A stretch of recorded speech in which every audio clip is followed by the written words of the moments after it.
ওপর দিয়ে ধনে পাতা ছড়িয়ে দেবো।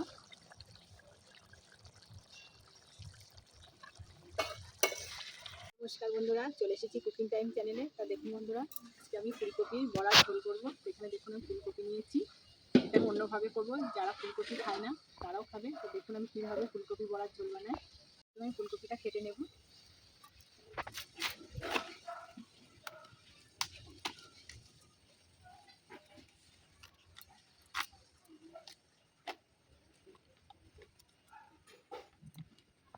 ফুলকপিটা একটু ছোটো করে নেব।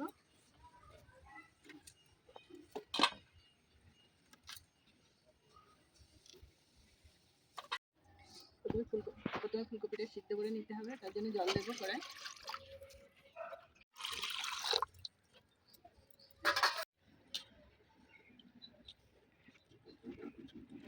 ফুলকপিটা দিয়ে জলে দিয়ে দেবো সিদ্ধের জন্য। লবণ দিয়ে দেবো, ঢাকা দিয়ে দেবো।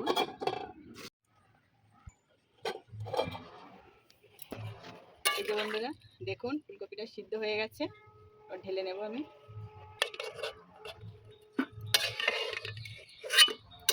আদা রসুন বেটে নেব, ধোয়া হচ্ছে কেটে দিবি।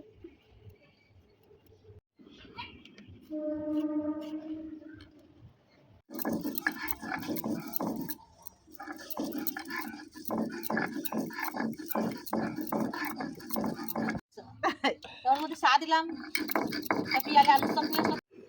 এই যে বন্ধুরা দেখুন ফুলকপি সিদ্ধ হয়ে গেছে। আমি একটা ডিম ভেঙে দেবো। এখানে 1 চামচ কর্নফ্লাওয়ার দেবো, স্বাদ মতো লবণ দেবো, ঝালের গুঁড়ো দেবো, হলুদ গুঁড়ো দেবো। ভালো করে হাত দিয়ে মাখিয়ে নেব।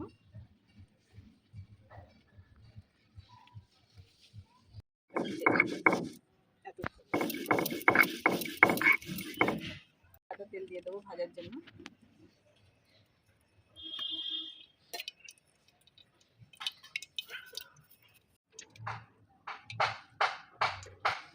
তেল গরম হয়ে গেছে, বড় সাইজে ভেজে নেব।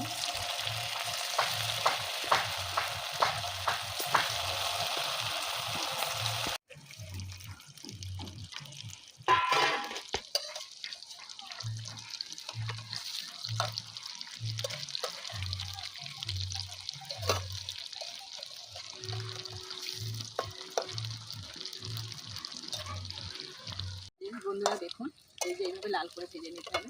দেখুন কত সুন্দর হয়েছে ফুলকপি বড়া।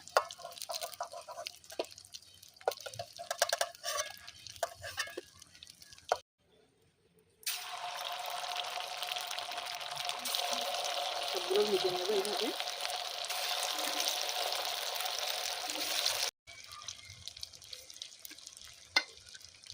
এই যে বন্ধুরা সবগুলো ভেজে নিয়েছি আমি বড়া। সর্ষের তেল দিয়ে দেবো,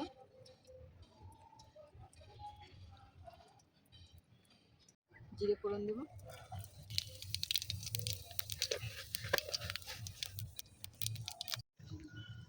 আদা বাটা দেবো, রসুন বাটা দেবো, পেঁয়াজ বাটা দিয়ে দেবো, লঙ্কা বাটা দেবো,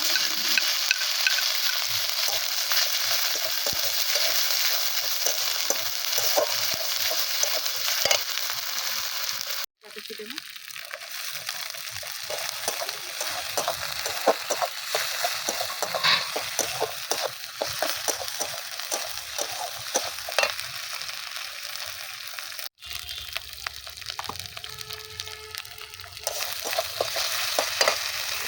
হলুদ গুঁড়ো দেবো। এই যে বন্ধুরা দেখুন মশলাটা ভালো করে কষিয়ে নিয়েছি। এই যে দেখুন তেল ছেড়ে দিয়েছে মশলা থেকে। এবার আমি জল দিয়ে দেবো।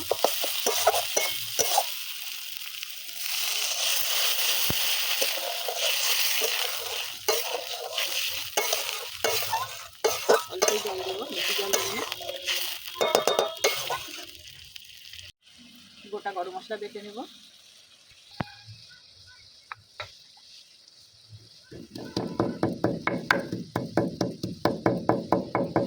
ঝোলটা ফুটে গেছে, এবার ভাজা বড়াগুলো দিয়ে দেবো।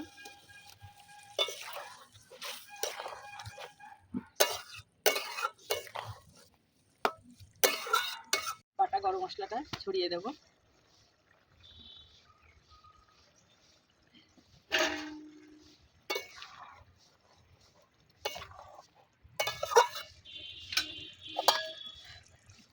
কিছুক্ষণের জন্য ঢাকা দিয়ে রেখে দেবো।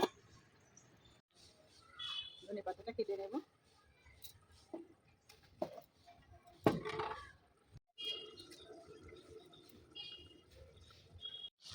উপর দিয়ে ধনে পাতা ছড়িয়ে দেবো।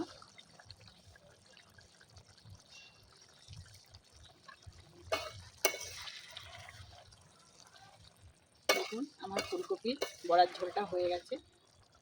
দেখুন বন্ধুরা, দেখতে কিন্তু অসাধারণ দেখাচ্ছে। এবার আমি ঢেলে নেব।